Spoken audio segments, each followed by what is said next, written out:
Shadow, right there. What is that?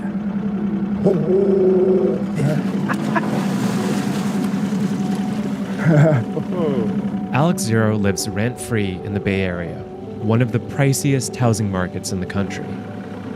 So this is your boat? This is my boat. The Kindred Spirits. I grew up on the water. What do you love about it? I want freedom, you know? No neighbors, I can be loud. And it's cheap. Cheaper than living on land. Just north of the Golden Gate Bridge, the median home price in Marin County is over $1 million. But that's not a problem for the free-spirited boat dwellers who have been living there for decades. They're known locally as anchor-outs. Howdy. Hi there. Hi, how you doing? So I came here at the beginning of the 21st century, and it's a way to get away from the pressures of onshore life. Why don't you want to live on shore? Well, paying the rent to the landlord is not my bag at the moment. I mean, the average rent here, I couldn't. People out here are different and a little more self-sufficient than a lot of people on shore. People will lend a hand towards each other. There we go. It's the last little area where people live kind of to themselves, you know, in their own way. And society wants to get rid of that. They want everybody in a sort of a cage or a box. I don't owe anybody anything. I don't owe a mortgage. That's nothing wrong with any of that. That's fine. I've done that before too, but I choose this way because it's just a more peaceful way of existing. So I have no worries, really. None of this is actually legal. Since the 80s, there's been a local law that boats can only anchor for 72 hours. But authorities look the other way. Marin homeowners, though, have had enough. How many times have anchor-outs crashed into your dock?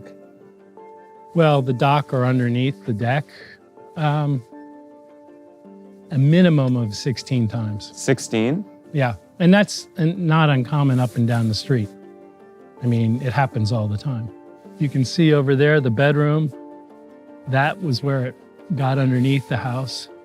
Over on this side, where it hit us and wedged itself underneath, was right where this lift is now.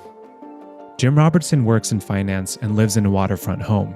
He's lobbied everyone from state agencies to law enforcement to take action against the anchor-outs. So the anchor-out community is somewhat diverse. I would say 80 to 90% of them have made some really bad life decisions. What do I mean by that? They're meth addicts, they're alcoholics, they're ex-felons or current felons. 5% of the people just are looking for a way to not spend any money and they just don't want to pay taxes, you know, or rent. This is one of the most expensive housing markets in the country. Where else can people live around here?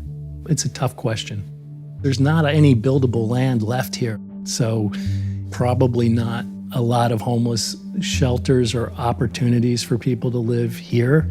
I have to work, pay taxes, and do, you know, everything like everybody else does. It's a nice dream to live on the water, and I understand why people want to do it, but you went out and saw what those boats look like. They're not seaworthy. I got hot water heater, I got a shower.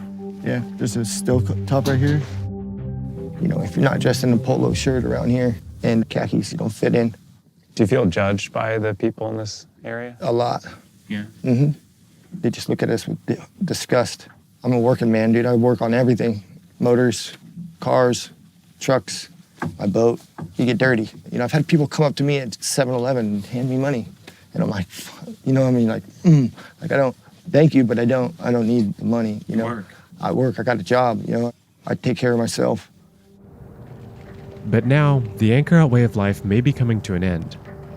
The state, under pressure from homeowners and conservation groups, is forcing local authorities to clear the bay by 2026. That's a task that's fallen on one guy, the harbor master.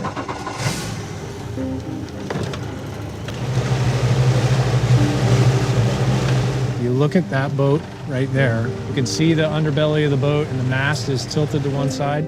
That boat's sitting in the mud. So it's not floating. It's not floating. You take a look at every single piece of debris that's on that deck could go right in the water. Gas cans full of gasoline, oil and other petroleum residues off of his engine. People have died out here. It's for the combination of both public safety and protection of the environment.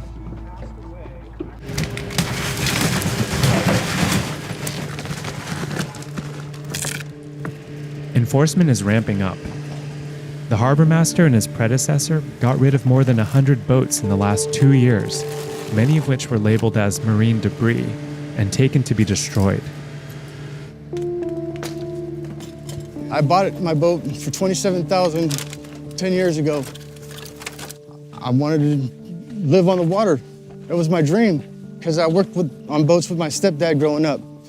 And the water life was always kind. This is your boat? Yeah. This is my boat.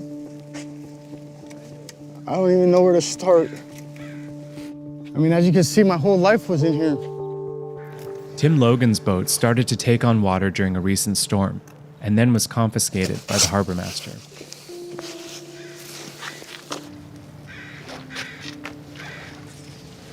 So what's this?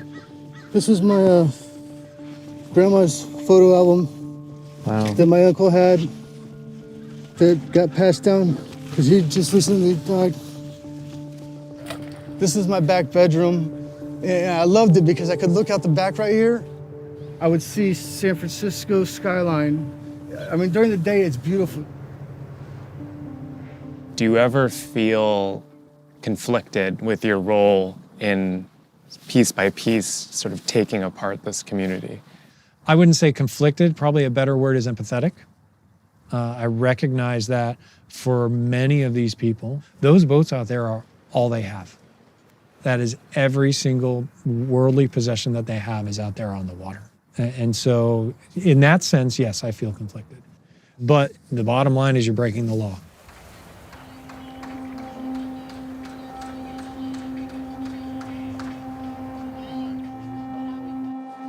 This is a homeless encampment where some of the anchor outs have moved after their boats have been confiscated. I mean, some of these people have no choice. They have no place to go. Their boat was their home. I had some things to do, and I went away for, I think, 5 days. I was back on the 5th day. My boat was not there. Some people are lost. They're beside themselves. They don't know what to do. I mean, what would you do? You work, you come home, and your home's gone. The city of Sausalito set up this homeless camp right next to the shipyard where anchor out boats are held. They put us right there where they're crushing the boats, you know? We got to sit here and watch them do it, you know? Well, that's your boat being crushed today. Yeah, I know, I seen it.